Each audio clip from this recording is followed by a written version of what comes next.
Hello, and welcome back to the Long Distance Love Bombs podcast. I am your host, Dr. Jeremy Goldberg, and today's guest is the one and only Perri Chase.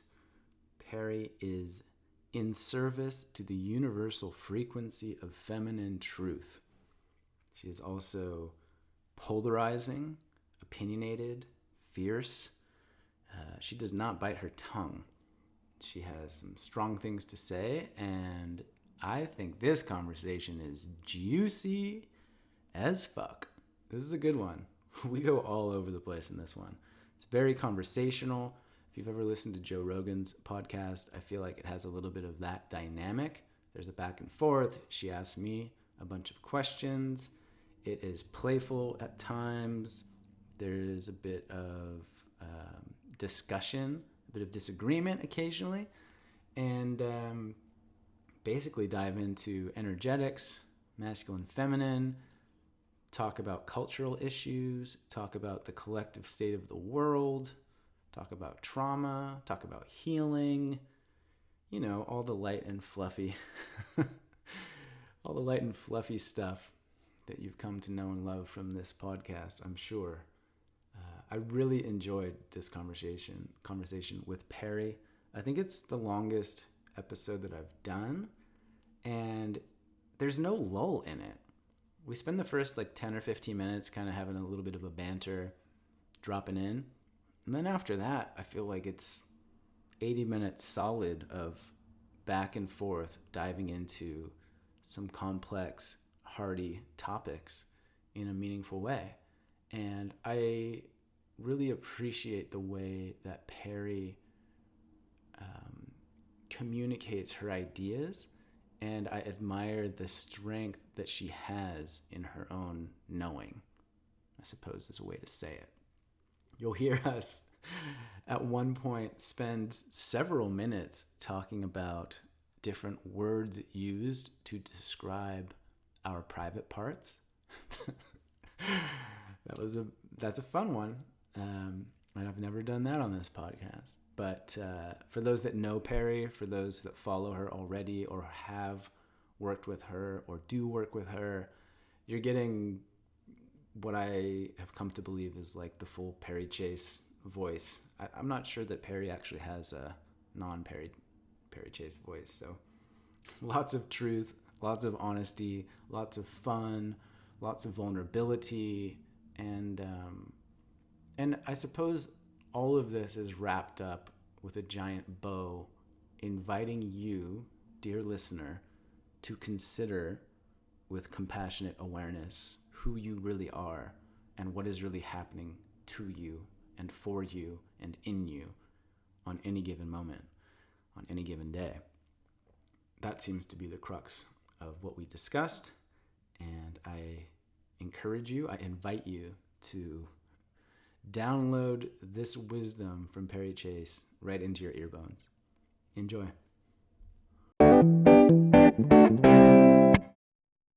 Fuck it. Fuck it. Let's just rock and roll. Sorry, please continue. You were just saying that you're a demonic bitch. I just meant we were just for everyone who's just tuning in.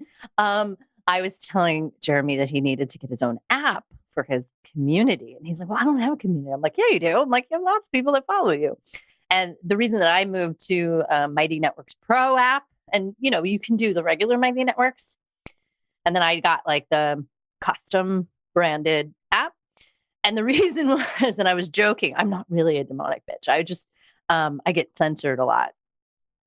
And so, and a lot of women in my space, even before the age of misinformation, we're getting censored all the time for their photos. And, I posted a gorgeous photo of me and my kid, where I'm holding her in my arms and she's not wearing clothes, but you can't really tell that because of the way that I'm holding her. And I'm her mom. I wouldn't put a picture of my inappropriately naked child on the internet. I don't even understand how that could possibly be interpreted from my photos.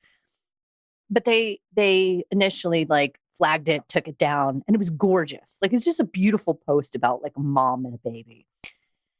And And that happens to women I know a lot, right? So like, I follow these amazing birth accounts, like, birthing, and I have to literally click like, yes, I want to see this video. Yes, I want to see this photo. Like, can't I just turn that off? I'm not easily offended. I don't need to be protected from reality. I'm an adult. So anyway, Jeremy, you should totally have your own app and you should have your own community. Yeah. And see, I was motivated because I've been censored and I had my whole business on Facebook groups. And I remember the first time that I was banned for 24 hours, I was like, you know what? I was like, I can't run a business in a place that I don't have control over whether I'm deplatformed or not. Yeah, I was going to say, strategically, it's simply about risk management, right? Or the totally. Reclamation of power and agency. It's like, I don't want to be at risk of some outside source completely undercutting my business model. I mean, and I feel like that's sort of just the reality that we're living in now. I mean, it's something that I think about constantly. And, this was not what you were planning on talking to me about today. You got a little twinkle in your eye. There was a twinkle in your eye, and I've seen that in people I was about to talk about woke fascism, and and you're like, Perri, this is the love bomb show. We can't say things like that. No. But really, cancel culture. I have a really big problem with cancel culture. It's like just this erosion of free speech right now is just insane. Yeah, I'm with you. Is there more to say on that? Or would you like to properly start the podcast? Whatever you want to do. I would like to tell you a very short story. Tell me. Approximately 9 minutes ago, I was in my kitchen. And my partner, Kendra Adachi, is on her way to an exercise program. And I said to her, and she knows you well, and she knows your work. And I said to her, hey, I'm interviewing Perri. Is there anything I should ask her? And she said to me, that's the wrong question. Perri will tell you that's the wrong question. You need to follow your truth. And I was like, well, okay. I was just like making conversation. But maybe we could dive in there with what she meant by that. What do you think that means? Well, and she's in my Sacred Fire program, which is my teaching teachers program. And actually, what's interesting is it's actually an uncertification program. So that's actually a good explanation of like why she would say that. Because like I'll always say like all of my teachings are not like it's not externally oriented. Right. So like meaning asking her what she thinks you should ask, like is you going outside of your intuition of what you should ask me. Like as opposed to us being in the moment and opposed to us being in the truth of what is. Right. And trusting my own internal guidance system. Yeah. And it being together at the moment and present. Yeah. How do you separate that or differentiate that from simply gathering ideas? Like if she said something like, oh, you got to ask Perri about her toes. And I checked in and was like, nah, I don't want to ask Perri about her toes. Do you know what I mean? Well, like, I think it's a great example of like, just the difference between like a feminine led system versus a masculine led system, not necessarily gender oriented. Right. But like, in a masculine, energetic, and just, I should probably explain that to people for a quick second in the way that I teach it anyway. Like the masculine is like the linear, the structured, the external, the production, right? The doing. And the feminine is like the chaos and the mystery and the unknown and the being and, the unstructured. Right. And like, if we just kind of like take those energetics. And so like, I live more from the feminine energetic, which by the way, I had to reprioritize. I was not, we are not conditioned this way. I had to like relearn the nature of it for myself as my true nature. But the external, like the way we're conditioned is like, hey, I'm going to have this podcast with this person and I better plan and be prepared, right? I better do my research. I better have some ideas ready. Is that an opening? Mm-hmm. It's funny because I'm on the record many times on this podcast espousing the virtue of minimal preparation. Because I like the free-flowing nature of it. And selfishly, it's much more exciting for me as the host to get to know somebody live and in person rather than spending 4 hours watching all of your videos, reading your book, knowing all your content, and then like talking about it, I think there's an art to that. Yeah, right? You gotta be good at this is why Joe Rogan is so popular. Yeah. Right. Like this is why Joe Rogan has 100 million followers. I like that model though, because, and I've said to guests before they jump on and start recording, like, I just want this to be like an ongoing conversation where the listener feels like a fly on the wall and they don't really know what's going to happen because I don't know what's going to happen. Right. And I didn't know we were going to talk about this. No, I didn't either. And people are hungry for that. Just real. Yes. People are really hungry for that. We live in a time that is like my experience is that people are just desperately hungry for this authenticity. Can I share with you what my notes are? Yes, of course. And then maybe there's a word that jumps out. I've written here's what I've written down. Well, let me ask you a question. Wait, before you go back to your notes, I'm gonna just like hijack the conversation. No, because like I really want to know what the thing was that was opening. Like what was there before the part of you that was like, let me look at my notes. Just now? Yeah. Like what was there a blank space? Was there like, I don't know where this conversation is going to go. We need a little outside help. We need some. No, it's pretty blank, to be fair. Okay. I like the wild mystery ride, so to speak. Okay. And I enjoy the... So you like the feminine? I do. Yeah. I've said like when I teach at workshops and things that like I'm really good at profanity, I'm good at tangents, and I'm really good at awkward silence. And so if I ask a question or if I ask for a volunteer, and it just goes quiet, I'll be like, I just smile big and I say, I will out awkward silence all of you. Like this is lighting me up. And so as a consequence of that, I've had many times on this podcast where I'm like, oh shit, my brain stopped working. I don't know what to say. Or like, I completely forgot my question or whatever. You were just real. I'm just happy to be here. Yeah. Yeah. Truly. Like I enjoy meeting people. I'm now at the point where I'm like saying yes in a more grounded way to who I want to have on the podcast. So like, if you're here, yeah. I want to talk to you. I value my time a lot more than I used to, I think.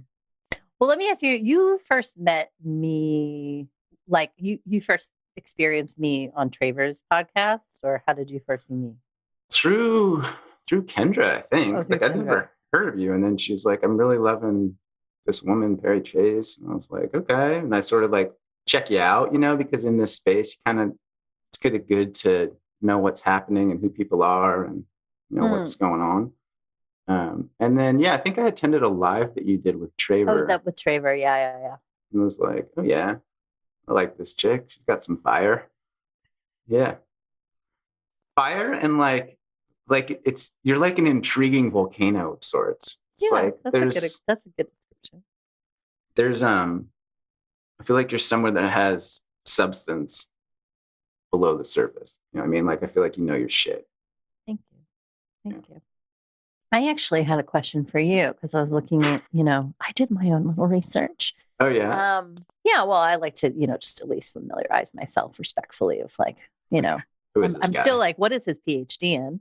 I did have that question. What is your PhD in? Nobody knows. It's just like doctor of. No, like I know. What is it? What did you do your thesis on? I really want to know. Like a PhD is a big deal. It's like you spend all of this time getting this PhD. I really want to know what it is. It's so funny. Yeah. I've had clients who are... Am I allowed to ask that? Did I just like blow up your spot? No, not at all. Okay. I've had clients who are psychologists or therapists. And like on the third call of working together, they'll say something like, well, you know, us therapists.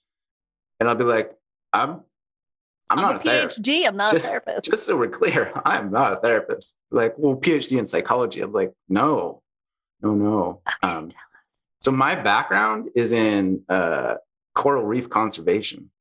no way. That's fantastic. You know, I'm a scuba diver. Oh, yeah? I'm a dive instructor. Yeah, me too. Not an instructor. I'm a dive master. Oh, yeah? Cool. Yeah.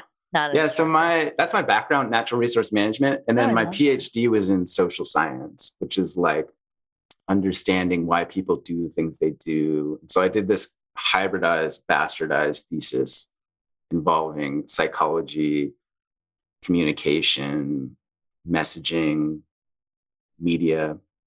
Fascinating. Climate change. Yeah. So that's my jam. That's awesome. That's Thanks, really Perri. cool. Coral conservation. I love that.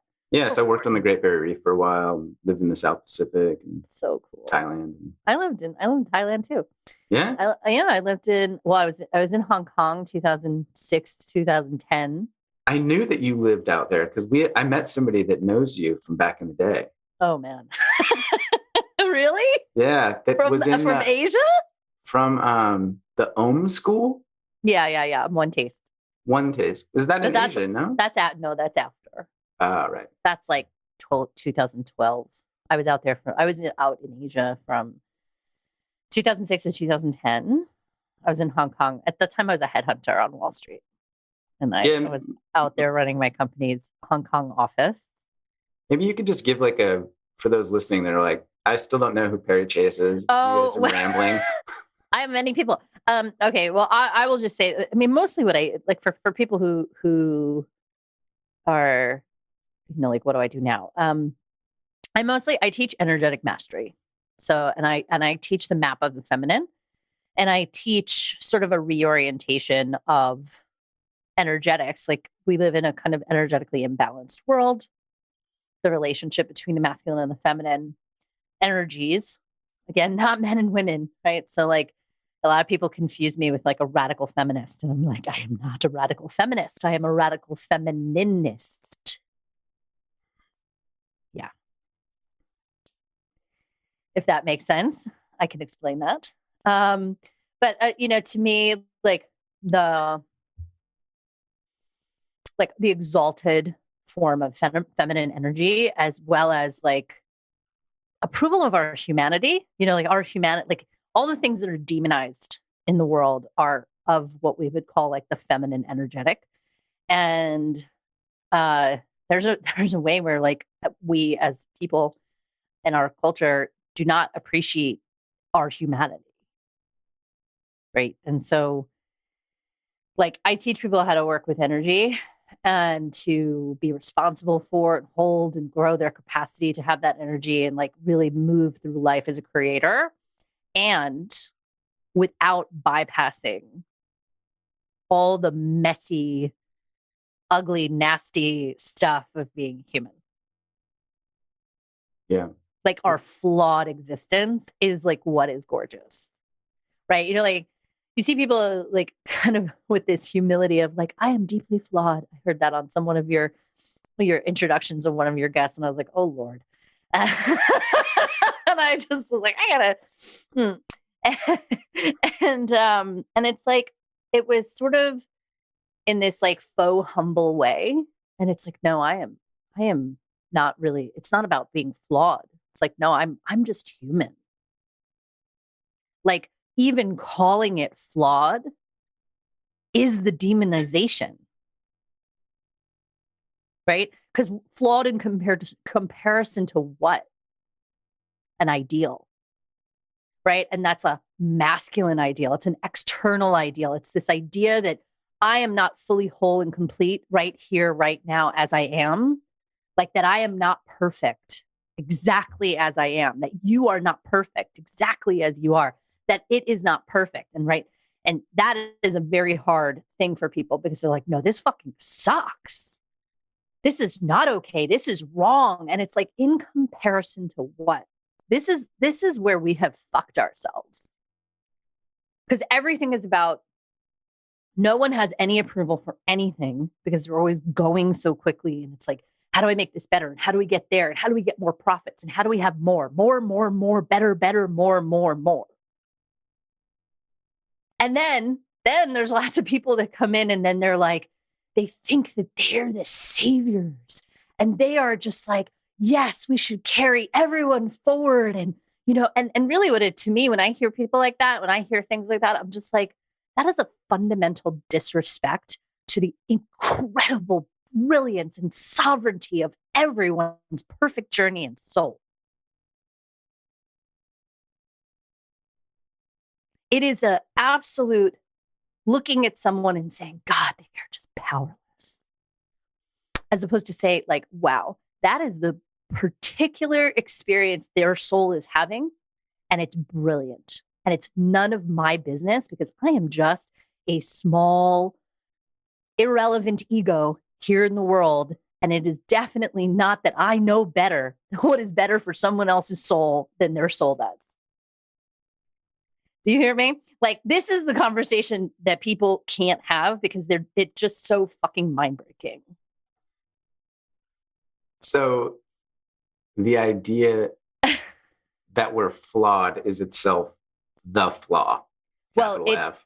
Totally, because like, think about it. It's so even the word, like this is a problem with language, right? And the words of English language. So my experience is that English is a very masculine language. And if you really start feeling into, I like to feel into the energetics of words, right? And the things that tend to describe the masculine, they tend to be words that have the energetics of approval built into them. And then anything that describes the feminine, any feminine qualities, tends to have like disapproval built into the word. Right? What's an example? So, I knew you were going to ask me that. I'm a word dork. I'm like disapproval built into the word. Yeah, like so, or even when you have masculine words or like, that are used to describe like, first word that came to mind was vagina. Like, who named that? Right? Like, who named the pussy a vagina? Right? Like, like I like pussy. Like, pussy is like my lineage, and we all call it pussy because there's some. First of all, when you say pussy, some people think it's a very sexualized word, but it doesn't have to be. You're like, he's smiling right now. So like, this is the content that we're here for, right? But think about when you say vagina. It's harsh. There's hard consonant sounds. It's rough. It doesn't flow out of the mouth. Versus even the written word of like pussy has the double S. It's flowing and curvy. And there's a big U that's curvy. It's curvy. It's delicious. It's like really nice to say. It's got that pussy. Yeah. Right. Like it energetically, like I hate the word yoni. Like to me, yoni like bypasses something energetically about the pussy. Like someone recently was like, I want to do something about pussy. And it was very kind of light and airy. And I said, you mean like, and it's got, darkness and dragons and teeth inside the cave. Like, like the feminine is much, because like they do teach that actually in Tantra, right? Like that the yoni eats the lingam, like devours the lingam, right? Not that the yoni is fucked by the lingam, right? It's the other way around. Shifts the energetic entirely. But there's this idea that the pussy is some passive thing. Right. And it's not necessarily like the feminine is not only passive. Can you say more about that, please? So the feminine is magnetic, right? It's like it's like a suction cup, right? It's going to devour and it's going to like pull in with desire. It's like a vortex and it's like the chaos just whoosh, draws it in, right? Whereas the Masculine is penetrative, directionally, moving outward. Together, they play very nicely. Can play very nicely. Depending on when in alignment. Yeah, depending on how it goes. When the masculine is not extracting from the feminine. I was just thinking, do you have a preferred term for the male genitals? Cock. Yeah. Penis doesn't really do it for me. I was just thinking that. I thought of like dick or cock. It's like very masculine words, right? So a little bit harsh versus penis. Is that flowing? Penis. It's a wiener. Bring me your wiener, honey. Let me suck on your big wiener. No. Cock. Yeah. I love that we're having this conversation because like you never would have had this conversation if I had not brought that in. But no, 100%. Imagine like in the preparation for my conversation today, I was like, oh, it would be really cool to dissect the sounds of different words for our genitals and like put that as a bullet point on a list. Like it would never happen. But that's what I think, to go back to the start, is the beauty of having these kind of flowing chats. It's like you get some magical tangents and weirdness. And it's like, This is the real stuff. Well, and if you notice, like then the conversation just evolves naturally. Like we may not even finish a point, but it's like, it's not about finishing the point. It's like just about like just following the river and the flow. That goes back to your point about the masculine desire for more and more and more and more and more, better. Well, and directional, right? Like think about Wall Street, right? Think about, I was watching have you seen the new Boeing documentary? No. Oh, we saw a trailer for it yesterday, I think. It's called Downfall. They hid the upgrade or something. Well, so I'll just give a brief synopsis, but it's about the 737 MAX and the one that, fell out of the sky twice. Like, that had those really weird accidents, one in Indonesia, one in Egypt. And it goes about a lot of things. But one of the things that it talks about is sort of like the change in culture, right?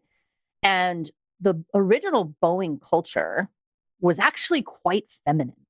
Okay. It was very, first of all, the safety was, like quality and safety and community and, like all of this collective cooperation in order to make a great product was the culture of the company. It was engineering led. But, when I say feminine in nature, what I mean is like, there was care. It was like, you could tell that every employee's energy was being invested into the creation of something of great quality.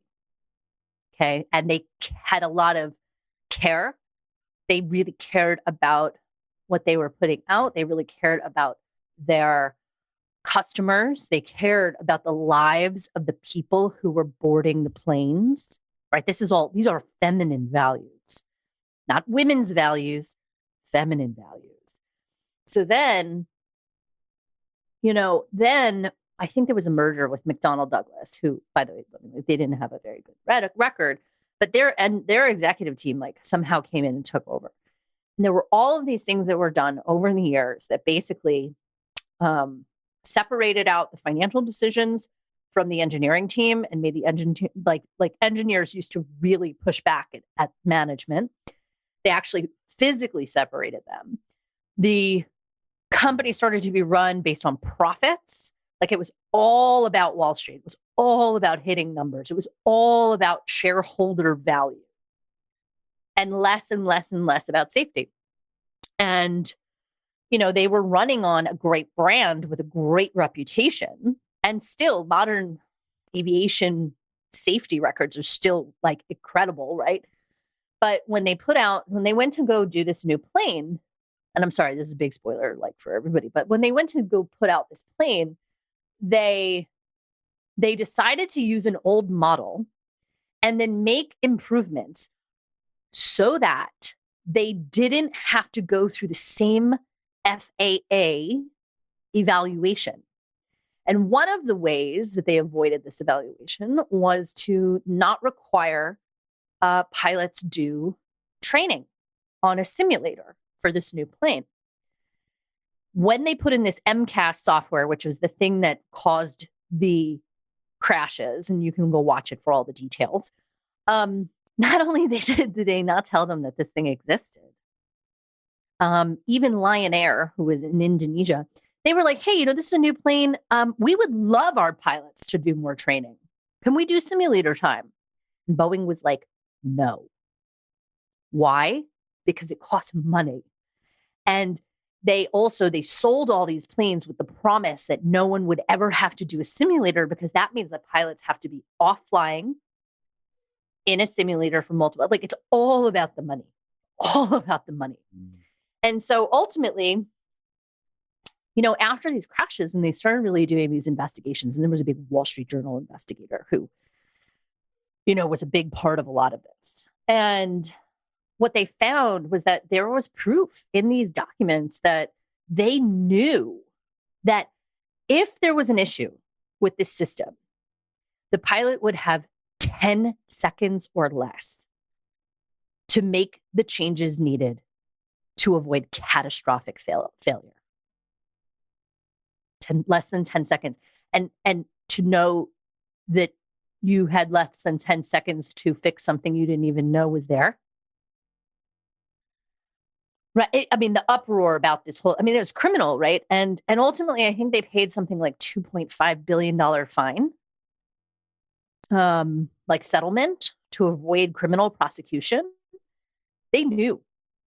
And even they also knew that they put it in their business model of we expect once every 2 years a crash, which is also that's just not normal for aviation, for a plane, a new plane, to crash every 2 years. Meanwhile, 2 of them crashed within 5 months.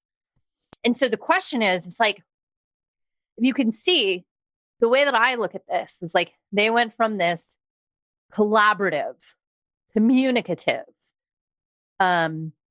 care-oriented, life prioritizing organization to a profit-oriented organization that was literally extracting so much, cutting so much, taking from its employees, right? So this is where it's also when the employees are just being used, right? There's a usage happening. It's an extraction of life force energy. It's an extraction of public, and these businesses factor in an acceptable amount of death. And I'm just going to say this, but big pharma too, everybody, hello, it's in the business model. If you think that these companies care about us, they care about your personal life or your family, they do not. If something happens to you from one of these corporations, you are a little number on a spreadsheet somewhere, and they have insurance and lawyers and all of this stuff already budgeted in to pay you off for something that you could never possibly be compensated for. Unless you're the pharmaceutical companies, and then you don't have any liability because you pressured the government into that, saying well, it's just too bad, I won't make them. Right. So this is what I'm talking about. When I talk about, the masculine versus feminine value systems, right? It's the same way, we are just raping the planet. We have been for so long. Take. Wouldn't you put it back? Right? I always talk about this time period, it's only been 100 something years since we've really built the world, right? And I'm we've been building sandcastles while the tide is out. And now everybody's oh my God, the tide's coming back in. And it's well, yeah, what the fuck did you think was going to happen? It's the arrogance. This is what I mean. There's the egoic collective. The ego is always it's a masculine energetic in all people, and this arrogance, this human arrogance, right? It's so arrogant. And we're so disconnected. Yep. You're like, okay. Yep. But hopefully that makes the point of what I was trying to explain. Yeah, I guess one other way that I would offer, and perhaps a complementary perspective, is the idea of individuals scale up to a larger entity, right? And so when you talk about a culture or a society or a civilization, right, that thing in and of itself has motives, it has a shadow side. There's this unconscious, dark expression that comes out. Careful, because see, now you're getting into like, you want to demonize the feminine. No. Okay. How do you mean? Like maybe I was inadvertently, but I mean, shadow and like technically shadow and all of that and dark, and that's all feminine. Okay. We want to make it bad. It just is. Like it's the conscious and the unconscious. How do you describe the impacts of something and note that it's not great, or perhaps to your point, great in terms of what? So if to your point, if the tide is coming in and it's going to wreak havoc on our civilization. I'm okay with that. Like to me, it's just fact. Like to me, it's like, see, this goes back to like approval too. See, we get utopian, we get idealistic, and as opposed to getting real. Like what we should be looking at now is like, wow, okay, we are paying the piper, right? All energy is like, you cannot just take energy forever without giving it back. It's the same principle as karma. You are responsible for the ripples that you ultimately set out, right? And so like the decisions we make today, our grandchildren will pay for. Future lifetimes, right? Like you pay for in incarnation, whether people believe that or not. That's how it works. Yeah. So I guess my question would be, but it's not about good or bad. Right. If we accept that is happening, right? Mm-hmm. Then what do you do with that? Because I feel like some people would just become apathetic. Like, we're fucked. Everything's fucked.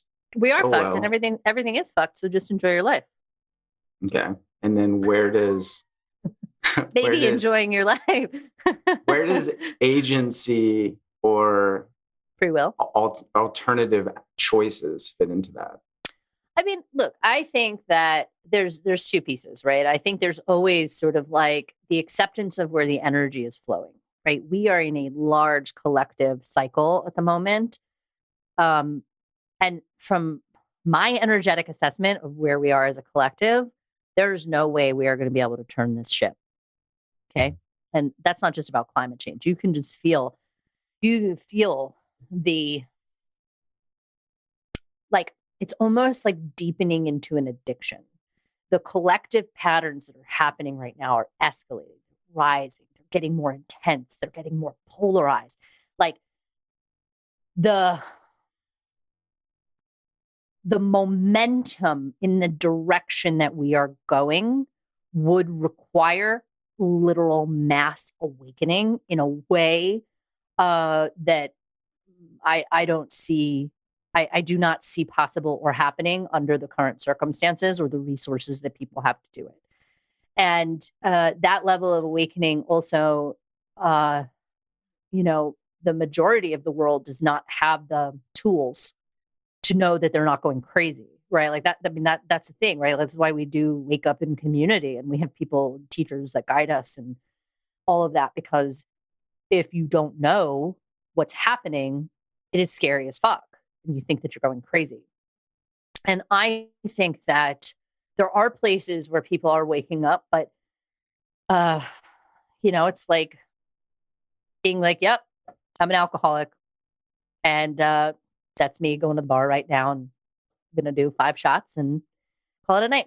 Right. And it's like, that's where we're at. Like, I mean, that's the exact metaphor that came into my mind. Is like, watching someone spiral. Yep. And knowing that they know they're an alcoholic. Yep. And knowing that they know they should go to the bar. That's right. And yet they haven't hit that rock bottom, dragging their face along on it. Yeah, it hasn't. The momentum has to hit it, right? Yeah. Very, like. It's very difficult to watch an individual do that. And it's just like, I think we're doing that collectively. What you're describing there is like, it's all. At the same time, like, when I work with people, and you can see it because you're living with Kendra right now.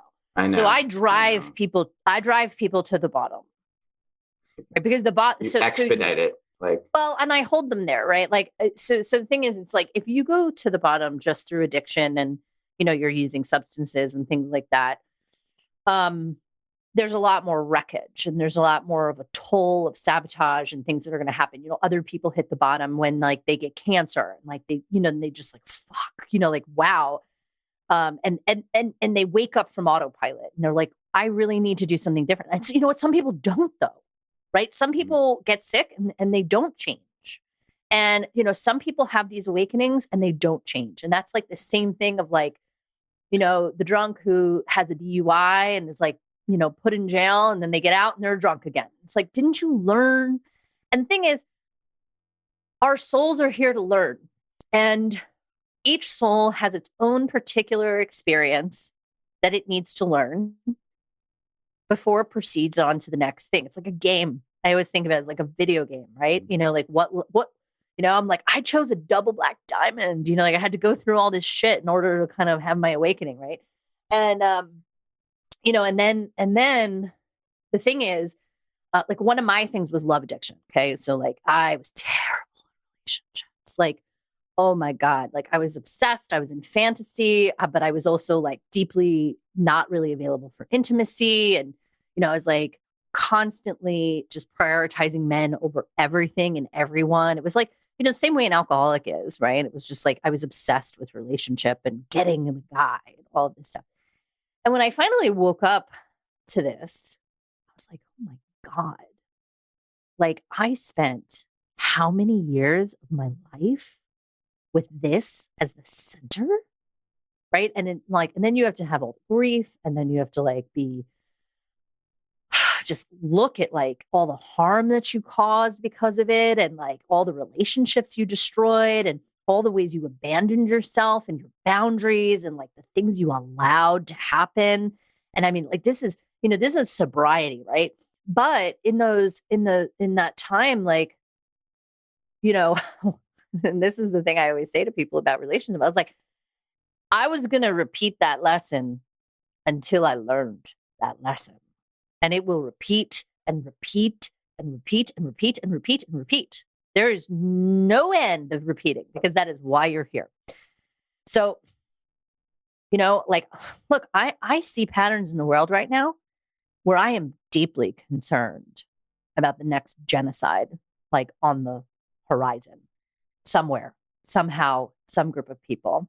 Wouldn't be surprised if it was people who had opted for bodily sovereignty.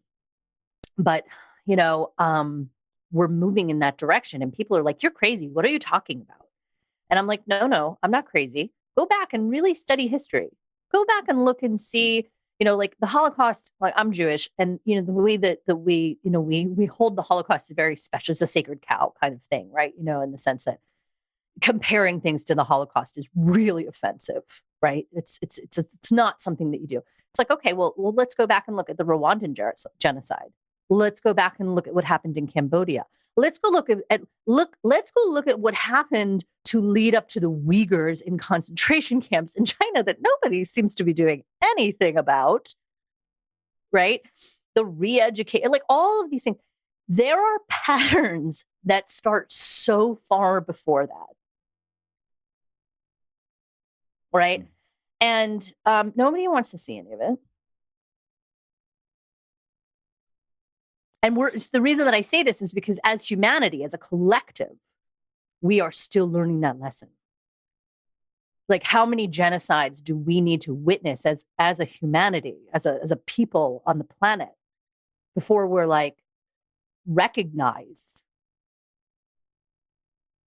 Like, what it is. So like one of the things, like when I work on relationships with people, everybody always wants to come and be like, this is what was wrong with him, and this, and this, and he did this. Oh my God, I'm so victimized, and blah, blah, blah, blah. And I was like, okay, great. I said, so let's go back to the moment that you selected him. And it's like, oh, fuck. And I said, oh, good. I said, so tell me why you selected him. It's like, oh my God, because I felt this rush chemistry in my body. And I said, yeah, I said, kind of like taking a hit from a crack pipe. Oh shit, Perri. And I said, yeah. So, because when you're an addict, you don't make good choices. You choose what you think is sensational, and then you confuse that for a good choice.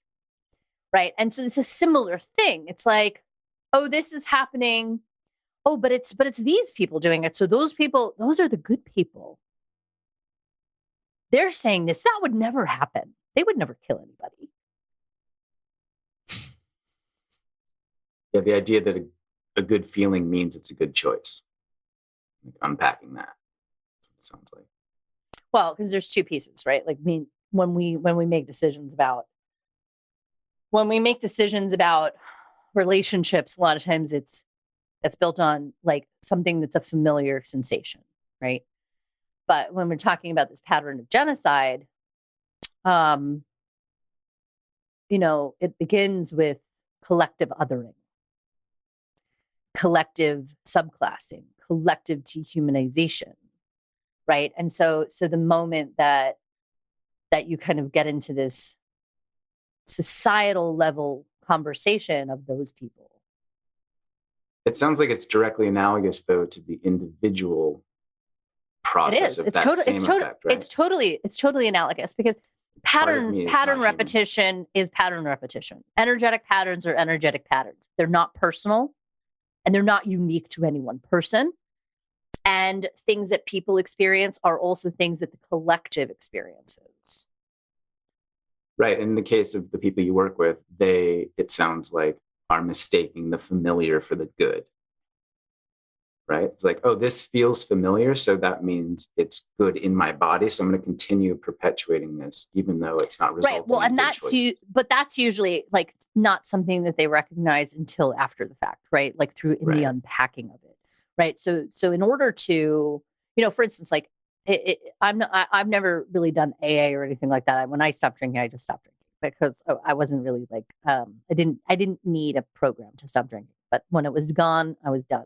But I'm very familiar with the program. So like, you would look at any of the 12-step programs, for instance, one of the things that they talk about is, the things that trigger you towards your loss of sobriety, so that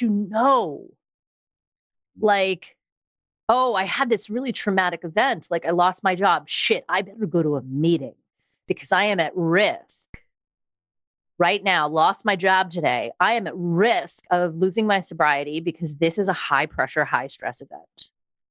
And the thing is that and look, I mean, I work on this with all kinds of levels of people of, bringing awareness to their patterns, and the awareness piece. It's incredible. Like we do so many things without knowing that we're really choosing them until we go back and really begin to look. And a lot of people don't want to look because looking is painful. And you guide people through that pain in pursuit of truth? Yeah, I mean, pain is like, the way that I look at it is it's not just in pursuit of truth. It's just like, yeah, I mean, I guess in a way, like the way that I work with people is to, you start with awareness, and everything is really slow, right? You see like Kendra's in a 2-year program with me, like, everything is really slow so that it does not have to blow up your life, right? That we can de-thread things one thing at a time in a responsible way. But it's like, it's really the way I look at patterns and energetics of the ego is that a lot of it's unconscious. right? A lot of it's conditioned and programmed. And so if you want to know who you are at the deepest level, you have to wade through everything that you aren't, right? And that was my introduction to awakening work with a teacher that I met in 2008. And his name is Dion Vimal, Dhyan. Last name is Vimal. And he's amazing. I met him in Bali, accidentally, as enlightened masters show up on your doorstep.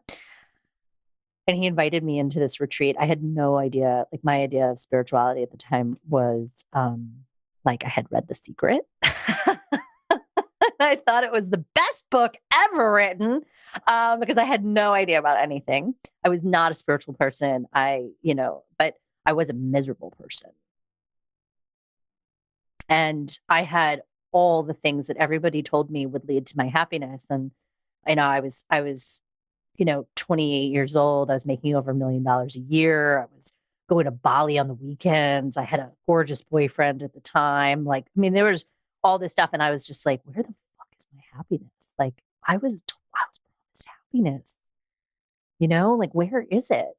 And like, yeah, I mean, miserable. Like, I was so miserable for so many years. And when I say miserable, I mean, like, really, like hated life, but didn't want to kill myself, miserable.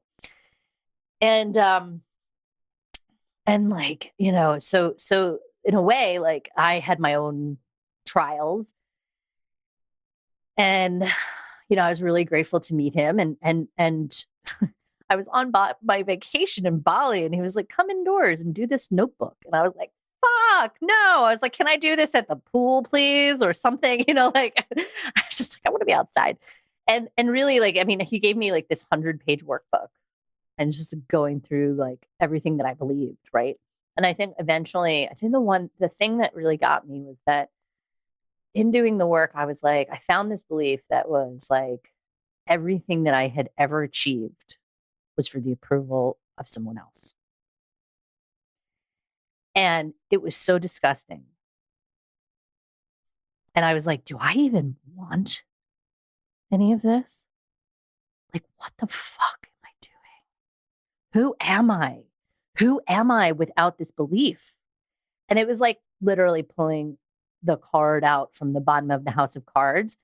And I left Bali on a Sunday and I went back to Hong Kong on the Monday, or I went back to work in Hong Kong on the Monday and I called my boss in New York, who was like my brother.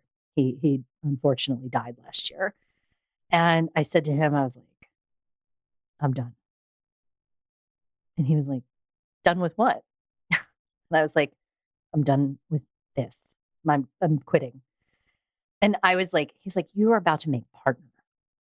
He was like, he's like, do you want to take some time off? Like, you know what I mean? He was like, what are you talking about? Like the idea that I had worked 10 years for, like, I was about to make partner. I was like so good at headhunting. Like you know what I mean? I was good. Like I was really good. And all of this stuff. And I was like, nope. I was like, this is not me. I was like, I gotta go. I was like, I don't know who I am, but like, this isn't it. I was like, I'll give you a month. I'll hand over everything. I'll do my best to make it like as seamless as possible, but I gotta go. And like, I'm an impulsive risk taker and I had no plan. I had no idea how I was going to make money. I mean, I had money in the bank. So, I just went with that. And that was big, right? But it's sort of like the process of really considering, well, why are you doing that? How did you get there? What are the beliefs and the choices that you made? And is it actually true? Like it was true that I was really good at my job. They still, like I still see like one of my old bosses and he'll just be like, I just still can't believe you left the business. Like you were such a good headhunter. He's like, you'd be worth like $100 million by now. And I was just like, yeah. And like miserable. Right. And really like now I have what I really wanted. which is like, I mean, the only thing that I ever really wanted was a family, like, you know, a husband. Like I was a love addict. I always wanted a husband, but I could never have married a man like I married if I hadn't gone through, you know, it was like I wanted this for so long and I just like couldn't get it and couldn't get it and couldn't get it. And then like I finally gave up all of the things that had me crazy about it. And then I finally like became the woman who could have it. You know, it's a little bit of a hero's journey. It's so paradoxical as well. People always want the king, right? In this example, it's like, cool, you have to be a queen and you have to get to the place where you are a queen. It's like, oh no, I just want the king. Like, I don't right. Like I want him to be the way I want him, but I don't want to have to be the person to have it. Right. See, but this is a cultural thing for us too, right? You know, like people love to complain. People love to say, well, I want this and we should have this. And it's like, really? Okay. Are you ready to be the person? I was reading something today, you know, just about, you know, how like everybody talks about like electric vehicles and like, this is the future. We need to get off of gas. And then I was reading this article that was like, we as a country are nowhere prepared to make the batteries for these vehicles. We're not willing to mine for them here.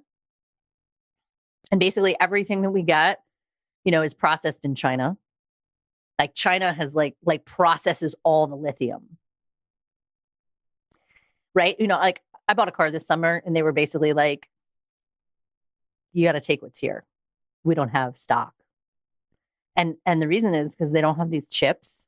There's like a shortage in the chips and there's a shortage in the batteries. I'm renovating my house right now. We're going to put in a solar roof and had this conversation. They're like, yeah, installation, we hope will happen this year.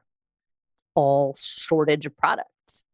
And sure, there's like a supply chain issue, but there's also a resources thing. So it's kind of like, you know, we think like we'll get off petroleum and then it's like, no, then we're going to be mining everywhere, just even more for lithium and copper and nickel and all of this stuff. And it's like, we don't really think through everything. Yeah.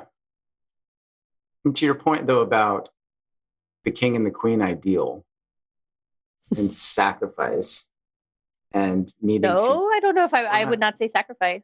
I would not use the word sacrifice. Whatever verb means to exchange one choice for another. I would say it's to step into the responsibility of holding the choice that's true. Like it's like stepping into, because I don't want to say sacrifice because that means there's an exchange. Like I don't want people to, well, you shouldn't, it's not from the perspective of, but it's not from the perspective of sacrificing, because really what it is it's an evolution. It's an evolutionary choice. I guess from where I was coming from is like, you have to sacrifice your comfort. You have to sacrifice your victimhood. I would not put it that way. I'll tell you why I wouldn't use the word sacrifice. Yeah. When you say I have to sacrifice my comfort, you are now victimized. You are literally setting yourself up as I am a victim of my choice. I don't understand that. No? No. I'm a victim of my choice by using the word sacrifice. Yeah. Because I'm choosing to do a bad thing? Is that like the weight of the word sacrifice? Because it has like a martyrdom nature to it, right? Like there's this thing of like, well, I'm sacrificing my comfort. Oh, I'm going to have to be uncomfortable. See, look how great I am for being uncomfortable. Like there is this, do you see what I'm saying? It's like, no, you just need to be willing to be uncomfortable. Yeah. I see it. I think you see the active choice in the word willing versus sacrifice. Yeah. I think it's like the subtlety of language and semantics. I think we're on the same page in terms of like. Totally. Okay. I'm just refining it from the way that I would be like, I would not use that word because it infers victimhood. That's all. I was just making sure I wasn't completely missing something and like, but it is. So I guess now I'm like trying to choose my words very carefully, which I think is a good habit, but it sounds like there was one series of choices or decisions being made. And then there is a intervening incident, which then results in a different set of choices being made moving forward. Yeah. I mean, I think with every level of awakening, you are invited, right, into another layer of choice. And the thing is, you really can't be awake until you recognize that you are the creator. So like all of the work that I do is starts with that life is not happening to you, that you are an active participant in the creation of life. It doesn't mean there's no chaos. It doesn't mean that bad things don't happen. It doesn't mean that you won't have bad experiences. It's just that you aren't those experiences, right? I'll give you an example. I was in a gas station and people love to talk to me. So I don't go out in public very often. So I was in this gas station and I don't remember why, but I was in the gas station and this man was behind me online. And he was an older man. I mean, he was probably in his 60s. And no, I'm always friendly. I always say hi to people and I will always like hold space and, to some degree and whatever. And he opened up and he was just like, I got hit by a tractor trailer when I was 17. And he proceeded to tell me the story. And I was like, in that moment, I was like, oh my God, I feel so bad for this man because that was the peak of his significance in his life. That he still in his 60s walks around and tells people that he was hit by a tractor trailer when he was 17 because somehow that gets the kind of love and attention that a story like that would provide. Like, wow, oh my God, you are so lucky to be alive. Like it's a shocker. Like, whew, like people will listen to that story, right? Like that is incredible that you are standing here before me.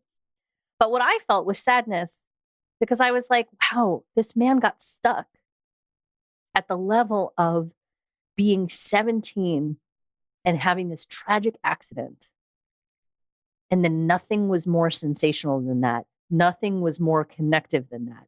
He never received more attention than he did when he told that story.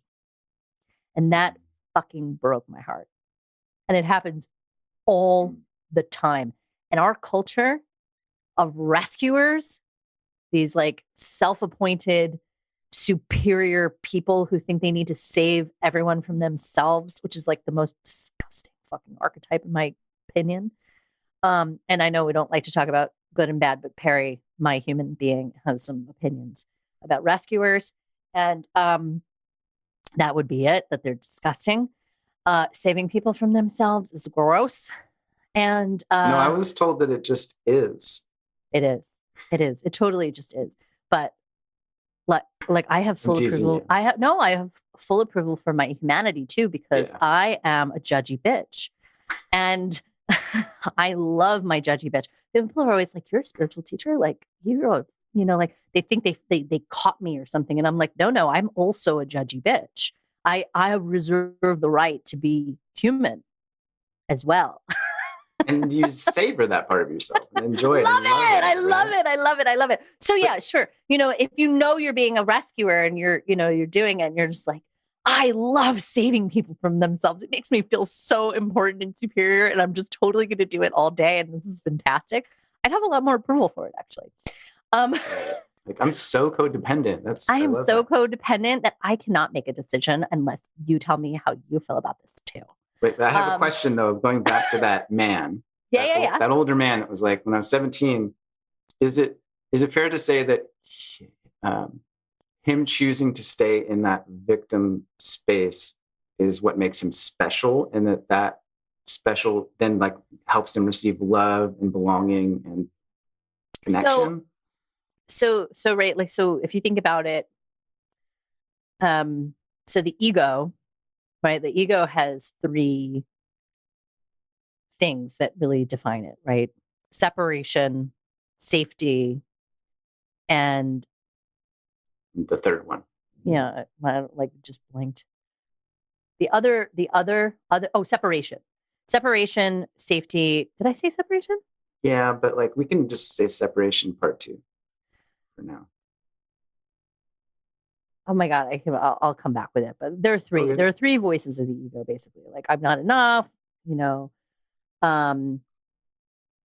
Separation, safety, and the other one. Yeah, the other one. We'll get to it. But for this gentleman. But the point of that is that when you know, our ego is really here for survival, right? It's that the third one? here. No, no, I don't think it's survival. No, but the ego is, no, that's in safety, survival, right? So the ego is here to have us survive. Like, if you think about the personality, like in how people form their identities are formed based on how they get love and connection, right? Your entire personality is going to be formed based on how you experience getting love and connection as a child, right?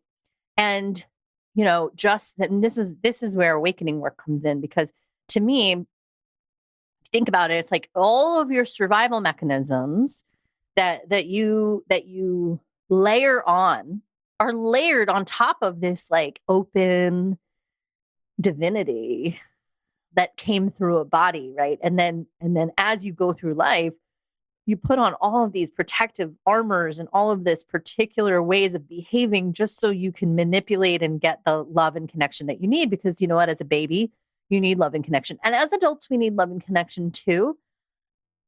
But we're capable of having love and connection in a open and authentic way where, you know, and this is really what I teach, which is like, you know, take it all off. Like, I don't want to be in connection with you unless I'm in connection with the deepest part of you. I am not interested in having a relationship with your survival patterns. I am not interested in having a relationship with your trauma. I want to be in relationship with open, conscious, like life-loving adults who are aware of their divinity. And it's so confronting for individuals who have no idea that they're living day to day in a trauma pattern or in a victim mindset, etc. So that exposure. Well, and the thing is that you have the rescuers. So the rescuers are like, you can't say that to people. That's mean. Oh my God, how terrible are you? Perri, you're so harmful and problematic. You can't say that to people. That is so offensive. And I'm like, no, I'm honest. And I actually see those people that you see as broken victims as like powerful divine souls. And like, I'm going to relate to them like that. But you, in order to maintain your superiority over them, you continue to treat them like they're fucking broken so you can feel good about yourself. I'm like, I'm not going to participate in that. We all have the things until you begin to take them off. That's it. Yeah, I remember years ago, I went to see this somatic practitioner, Nicole Lowe's, who's been on the podcast. It's a good episode. And we were chatting, and then she said to me, she said, what part of you is a survival strategy left over from childhood? What part of you is actually you? And how do you tell the difference? And I was like, it was one of those moments in my life where I was just like, oh, fuck me. What did you, I think I put my head on my forehead. It was like, why have I never heard that question or considered it before? Just like, well, and that's just it. That goes back to the exact thing that we were talking about like, you know, when people choose, let's say, abusive relationships because that's the sensation's familiar. Like if they grow up with trauma or whatever, you know, I mean, I grew up in a very volatile household, like with a lot of emotional and like verbal abuse. And like, I didn't know that people didn't yell at each other until like I went to college. Like, I'm not kidding. Like, I just did not know. You go to dinner at a friend's house and you're like, why aren't you screaming at each other? You know, like, I mean, I was pretty isolated as a kid, just due to the nature of everything. And I think that like, you know, when you grow up in a certain way, you also always associate some kind of care and love, like with that experience. And so like my system always associated like being interested in a relationship in like something that was like high sensation, right? So like people that I would have like a lot of like surface level sexual tension with and like fighting and like, you know, like there just be, you know, like that's where my interest lied. Like that's what turned me on. And so when I had to, and this is common, like, I mean, I can't tell you how common this is. It's like, it's run of the mill. And a lot of times when I work with people on relationship related things like this, I'm always like, yeah, you can't trust that. You can't trust your trauma to help you make good choices for something that's going to evolve through that. In fact, when I met my husband, I nearly friend zoned him. I did. I nearly friend zoned him.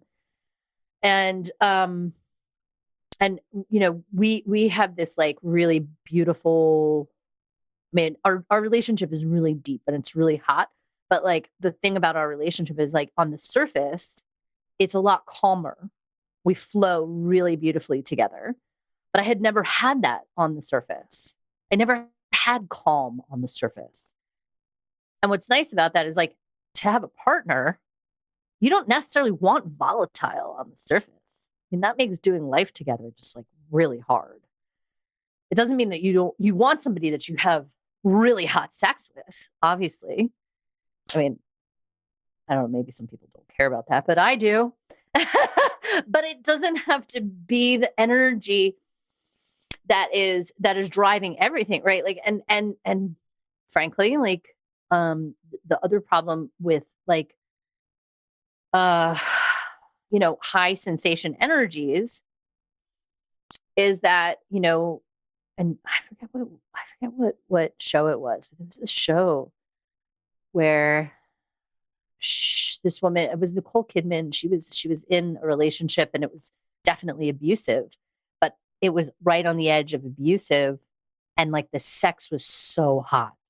Right. And so the things that get so close and it's like, you know, why don't people leave abusive relationships? And that's one of the reasons, because it's not always abusive. And when it's not abusive, it can be really, really hot. And then what happens is if that's your standard and you go out and you meet someone who's not abusive, a lot of times, and this was true for me, it was like, no, they're boring. Training women to like not choose abusive men is like, yeah, go date a bunch of boring people and then go beneath the surface. Take the time, right? Don't just dismiss them because you think they're boring. And by the way, like, I just want to say, like, because people, this is a sensitive topic. Like, there's lots of reasons why women don't leave abusive men. I mean, there is real danger. I definitely acknowledge that. Like, you know, this is not only a consciousness thing. Like, you can play at different levels, but I take domestic violence very seriously. I don't, you know, like if I ever hear about it in my community or in a relationship, like I take it very seriously. I just helped somebody leave somebody. Yeah. I actually, when you were describing that abusive versus excited dichotomy, I kind of just pictured a spectrum, right? Of like, oh, it's not always abusive, right? But maybe like on Tuesday night at 8 p.m. when we had that conversation, like that was abusive. Or like that thing that one sentence that you just told me, that was abusive, right? And so, well, and there's different levels of that, because I think that everyone can be abusive.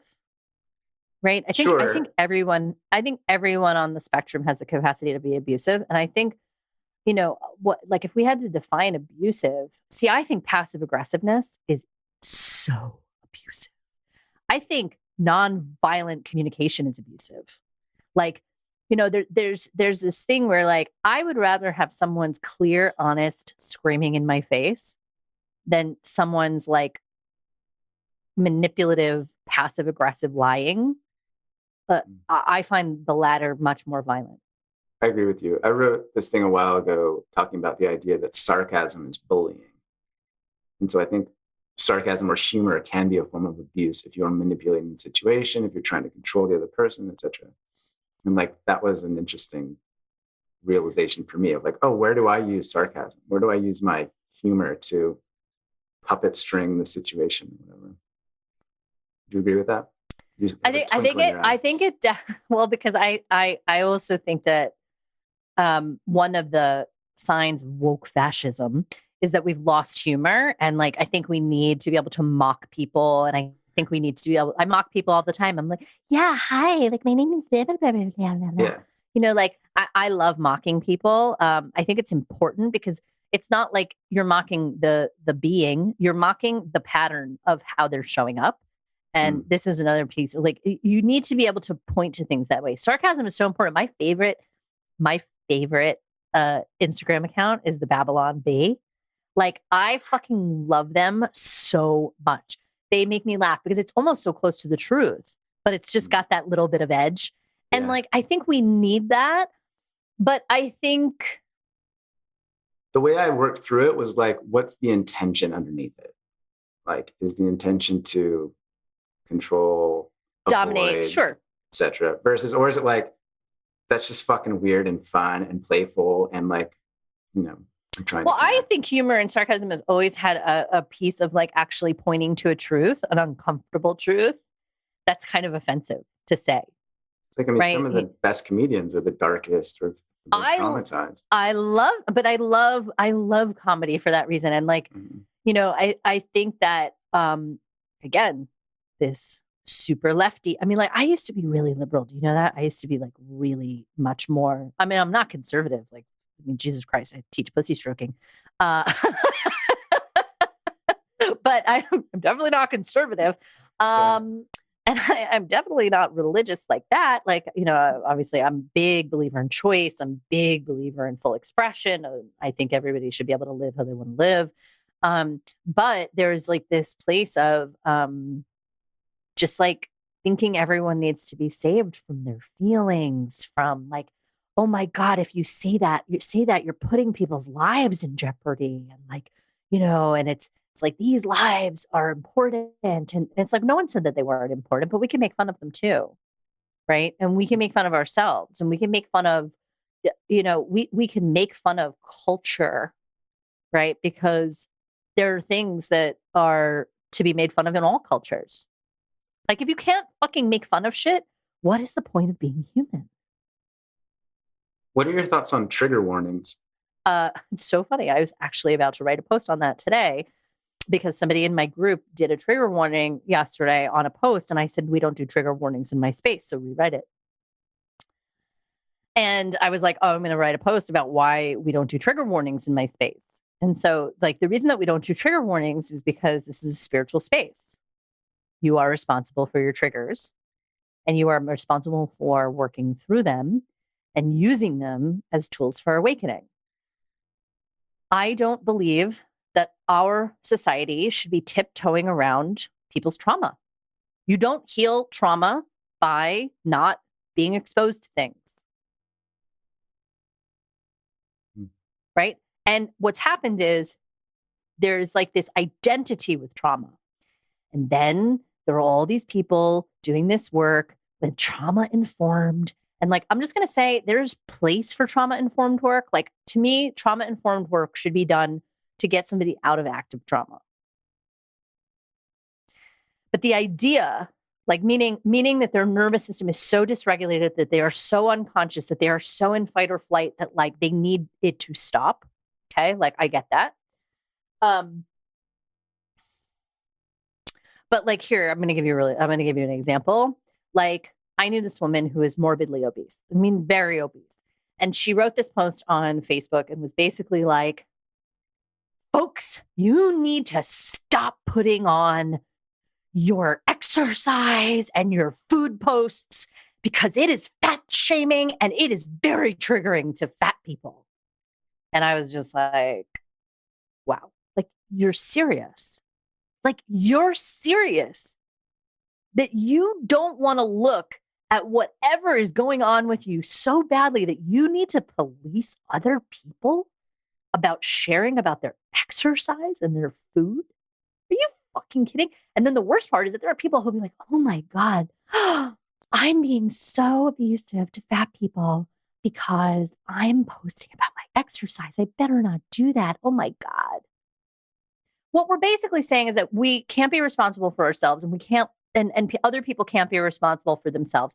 And then that just lights up all those rescuers, and they're like, okay, I'm going to go around the internet now, and I'm just going to tell everyone exactly how harmful and problematic they are. And my name is Becky, and I'm just going to, yeah, like, so, oh my God, that is so mean. Oh my God, I'm going to report you to the woke police. I'm going to report you to Instagram. This is harmful and dangerous. And like, this shouldn't be on the internet.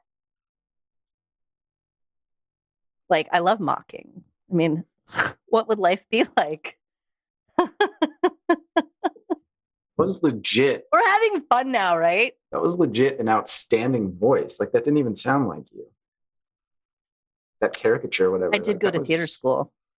Oh, yeah? I did. I went to Tisch. Why? You wanted to be an actress or a... Initially, it was, yeah. I mean, I did all theater. I actually wanted to be on Broadway. And I got into Tisch, which is like, the number one performing arts school in the country with like a 6% acceptance rate, I think, when I applied. And it was the only school I applied to. And my parents were like, are you fucking crazy?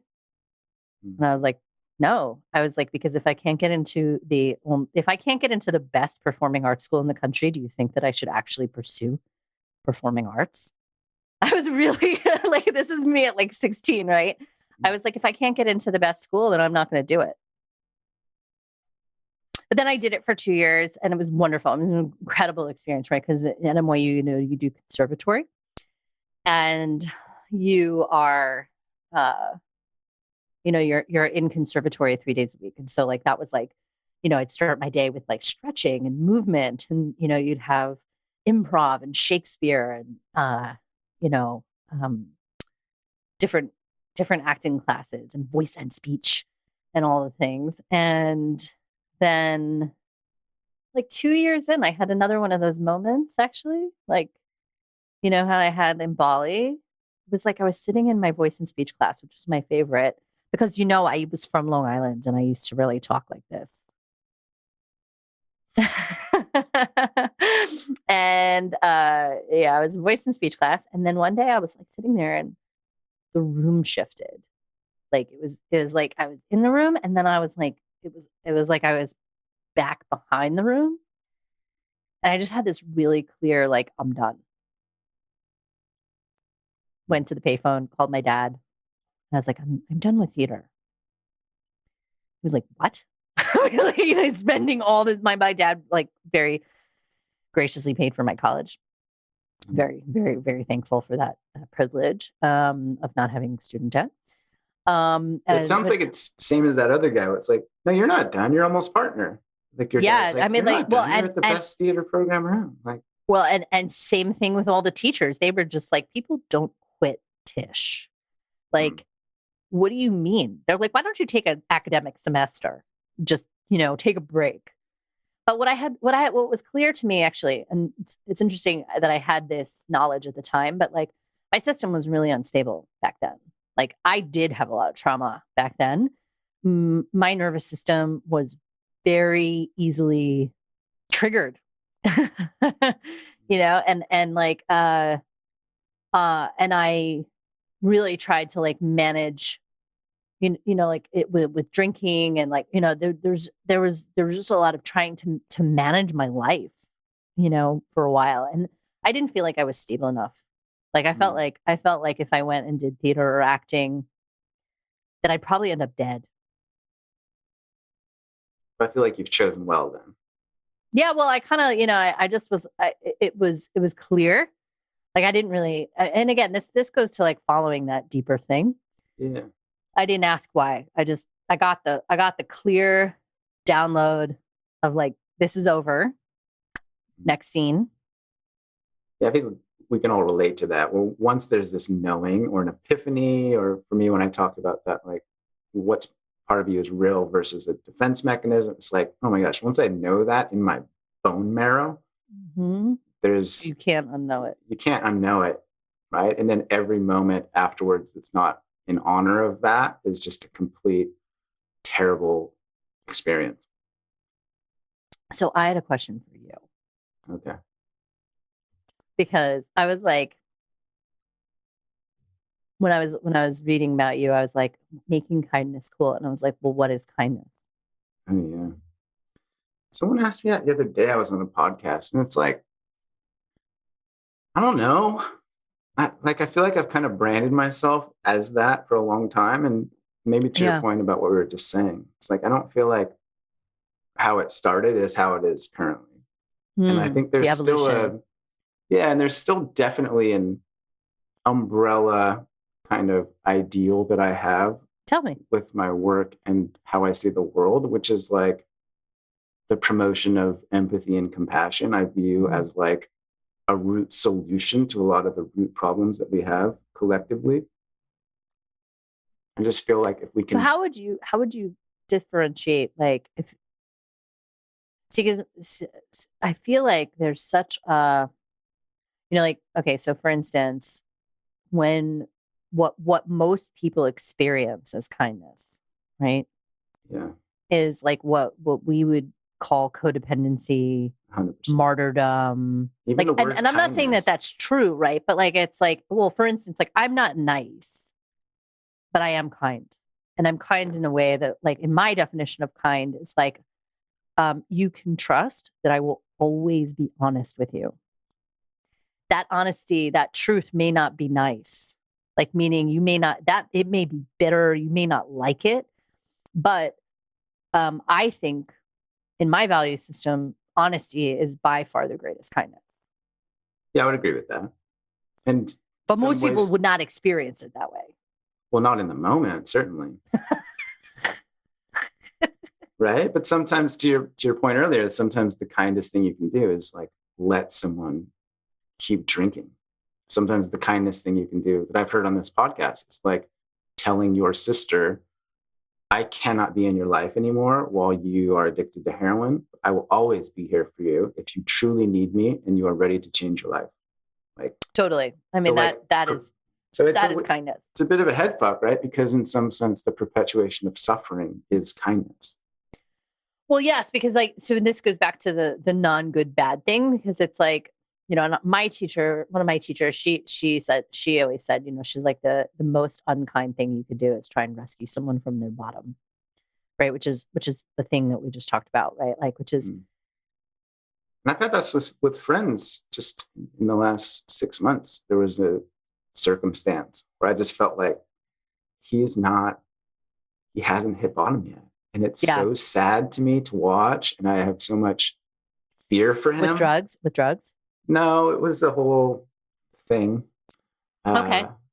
But it was like, you don't think his life is at risk? Oh, no. Yeah. It's, right. I mean, there's just different levels. That's a clear distinction of like, if your life is at risk, then like, yeah, that's like a completely different circumstance. Or if there's an abusive relationship that's ongoing, it's like, there's lines to be drawn. This was just like, you're going to fuck up your life, I fear.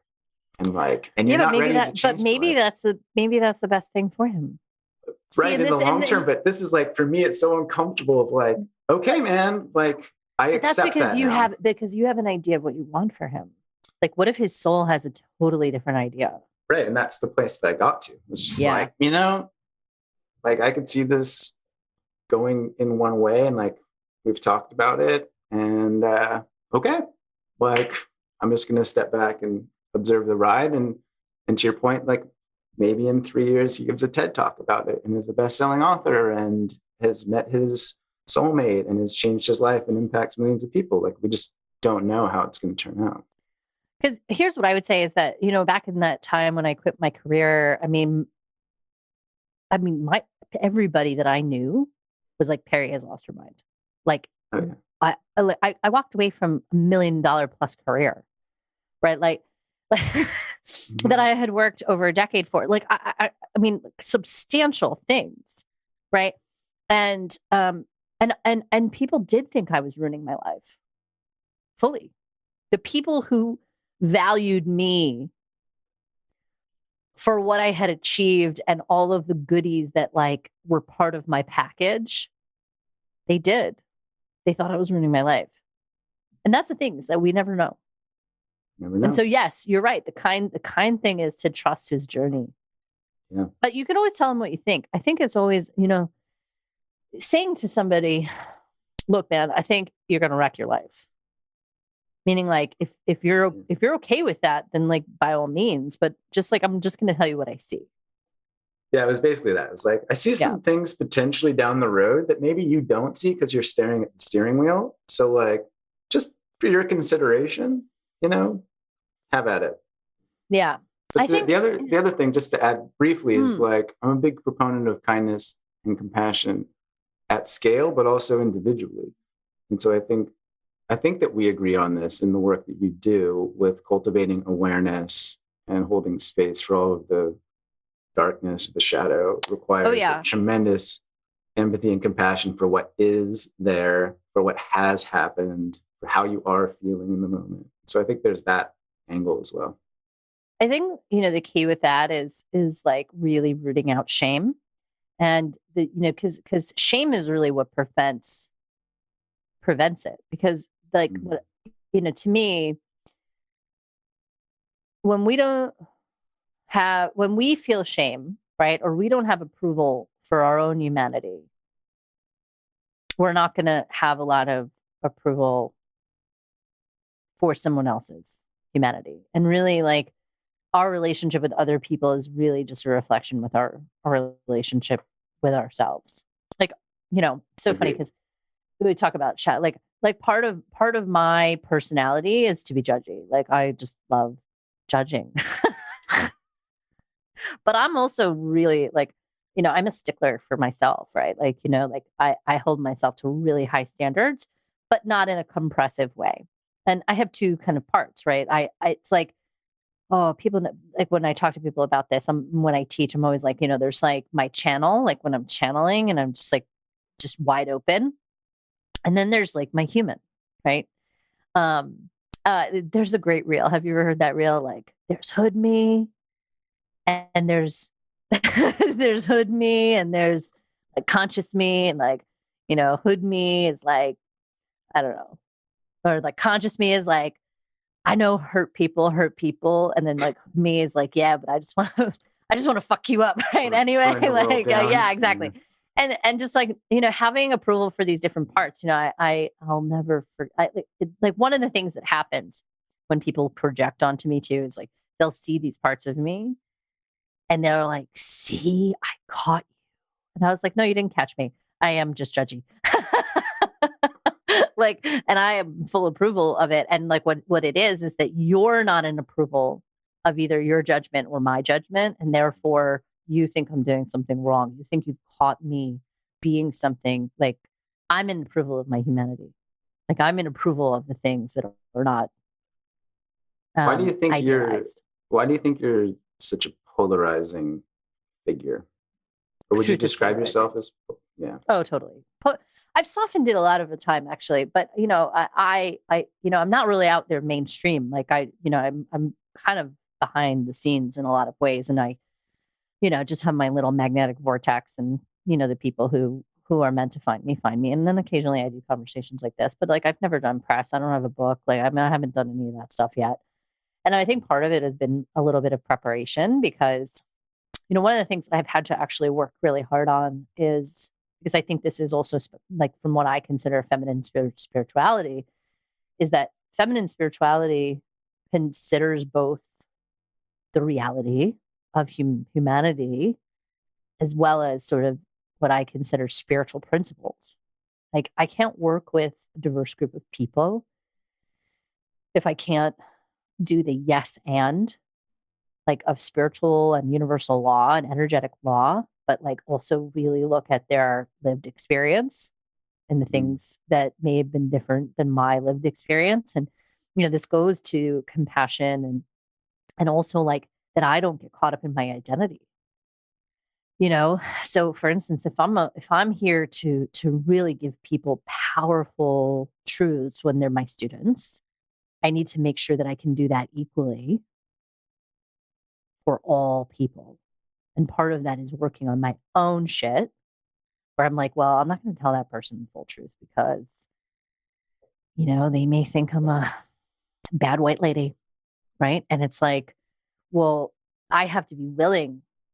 Like, do you know what I'm saying? Like in that moment, like I have to take the risk. I have to be willing for people to misunderstand me, or have to be willing to make a mistake, or I have to be, you know what I mean? In order to fully serve people. And so I think it's like, it's not bypassed spirituality. It's like, how do I be connected to the people that I'm working with really deeply, both to their humanity and to like serving the energetic law. And because that is so different to how our culture or society functions, it is perceived as dangerous. Well, and what I've learned too is that like, so I think over the years, I've had to really refine how I teach and like the things that I say. And like, I have over time gotten to be way edgier in what I can deliver in a clean way. Right. I used to get my ass kicked a lot.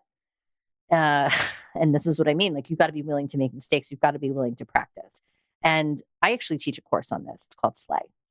And it's all about like full expression. Right. So like if I'm here, right, and I'm just worried about cancel culture, and I'm worried about people trying to deplatform me or all of that, that's going to come out in my communication. And see, like people think that it's the direct stuff. And believe me, there were plenty of people who they heard my stuff, they would not understand it, and then they would deem it harmful, because that's what we do with things we misunderstand. Okay. Anyone who knows my heart and anyone who knows like really what I serve and anyone who works with me would never think that. And there are things that I can say in those relationships that would never be okay in, for instance, like just, I don't know, like in certain circles, like where they hold different values, right? Right. So if you come from a circle that's basically like, okay, Perri, you need to behave this particular way in order for us to think you're a good person and in order for you to be included here. Otherwise, we need to protect other people from you. Well, then that's their value system. Right. And so like the biggest problem that I have, and I've actually have a lot of peace with it now with cancel culture, because I'm like, those aren't my values. Like you can't police me based on your value system. And I think that kind of bullying has been very intimidating to a lot of people. And I see a lot of people not fully in their full expression because they are so concerned with being taken down. They're so concerned about their business being like called out on the internet. And we don't have, like, you look at these things and it's like, there's no compassion to be seen whatsoever in cancel culture. Like, yep. They pull things out of like people's, look what they did to Joe Rogan. They pulled out when they couldn't cancel him for misinformation, they went digging through things, and then they made that compilation of him saying the N-word. And I'm not saying anyone should, I don't agree with it. Okay. And I don't really know the context of all of those things. But the point of making that compilation was to take things from 10 years ago and say, this is who he is. This is the entirety of who he is. And therefore, if you listen to him, you're a racist. Right? It is diminutive. It's like, it's diminishing him to a couple of things, and then saying that is who he is. And we are canceling that. We are canceling everything. We're canceling him. We want him off Spotify. We're leaving Spotify. No one can do, and it's just like, yeah, okay, good. Have a good time with that. And like, to me, the way that you become uncancelable is to say like, no, no. And really, you know what? I don't think he lost fucking one listener. Yeah. Do you see what I mean? Like, it's like, it's, and by the way, like, you can see this on the right as well, right? Like the right does this with religion, right? And there's a way where when people walk around and they project their moral superiority and their values onto other people and say, this is what you have to do. this is how you have to behave in order to be a good person. And I can't live my life unless you follow my morality. Hmm. And that is just fucking straight up codependence. It's childish. And it's not reality. It's unkind as well. Totally unkind. It is the most selfish fucking thing ever. It does not respect other people's sovereignty. It looks at another person and says, I need to control your behavior in order for me to not have feelings. And in order for me to maintain my position of superiority, and in order for me to maintain that the things that I believe are real and true, and otherwise this illusion that I am living in is going to pop and burst and shit, then I'm going to have some feelings, and then I'm going to have to look at my life and shit, I don't want to do that. That's just really inconvenient. Can I just turn the TV back on, please? Sorry, Jerry's like, oh my God, this episode is going to be like. No. Yeah. You know what I was honestly thinking? Yeah, that I'm really hungry. Oh.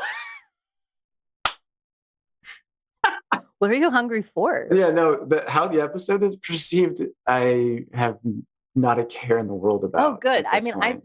I just never know. I'm always like, are you sure you want to have me on as a guest? I might don't know what I'm going to say. That's why I want to have you on as a guest. Like, that's what makes it appealing to me. And I think that you are. What are you hungry for? I want to know what you're hungry. I haven't eaten today. Oh, Jeremy. Yeah, calories essentially. Do you want to pause and you can get some food? Oh no, I have like a process. I like make a thing. Got it. Yeah.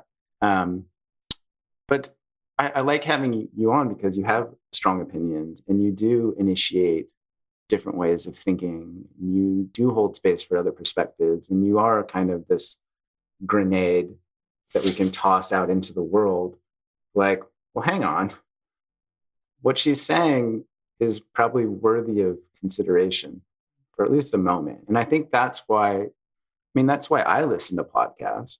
Like, I don't listen to podcasts so that I can hear all of the stuff that I already know told to me. It's like, I want to learn some shit. I want to hear some different perspectives. I love hearing stories. Like that is, I mean, when I love the intimacy of two people talking and then just getting to listen and then hearing the stories, right? Like some of these stories that I've told today, like I'm like, I don't always tell these stories.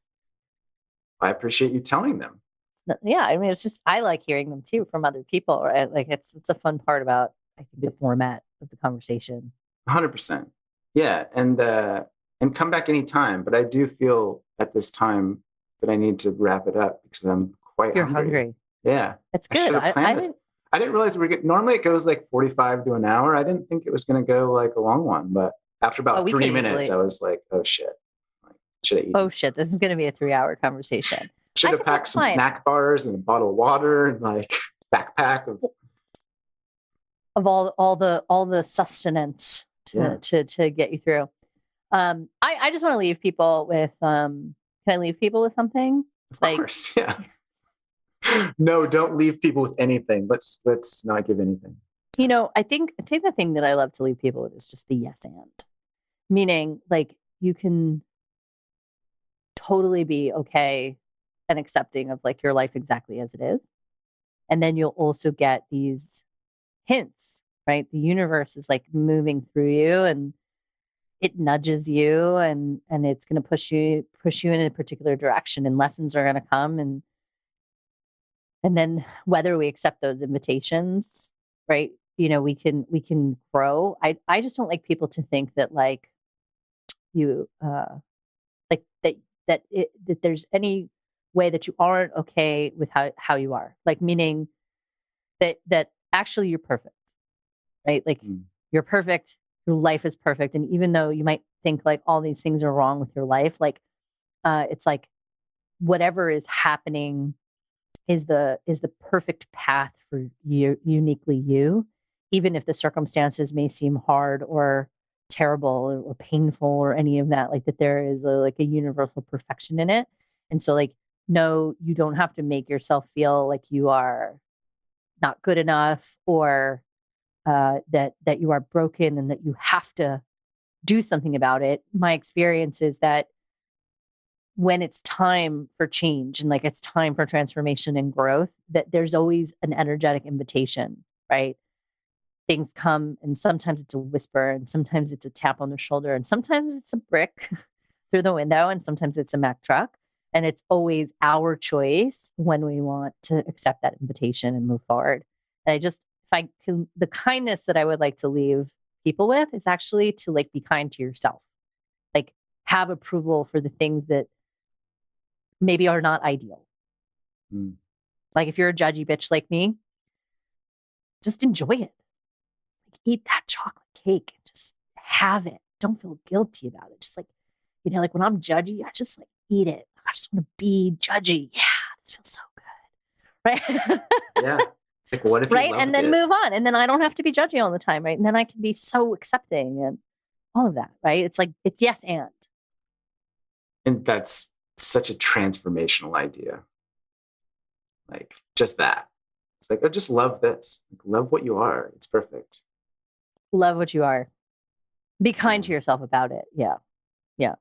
Yeah. Well, thank you so much. So yeah, that's Perri Chase, everybody. I hope you liked it. And you know what? No, I don't hope you liked it. I hope you got what you needed from it. I hope you didn't like it. I hope there were parts of it that you were disgusted or disappointed by. Because to her point, that's where the invitation is, right? So good luck with the awareness practice and the self-love practice and the kindness practice. And as mentioned, I've included various links in the show notes for you to check out. You can get into Perri's world. You can check out some of her videos, her programs, her courses, and just see what happens for you over there. If what you heard today resonated, then I would encourage you to just maybe click one of those links below and explore that. Follow that little breadcrumb. Anyway, I adore you. Thanks for being here. Thanks for all your 5-star reviews. Thanks for your support. If you're new here, go ahead and check out the previous episodes. There are more than 150 with thought leaders, relationship experts, coaches, authors, New York Times bestsellers. It's a lot of good stuff in there. Thanks for all your support. Thanks for sharing it with your mailman and your partner and your puppy and your family. I just appreciate the support. Appreciate what you're doing. And let's make the world a little bit fucking better, you know?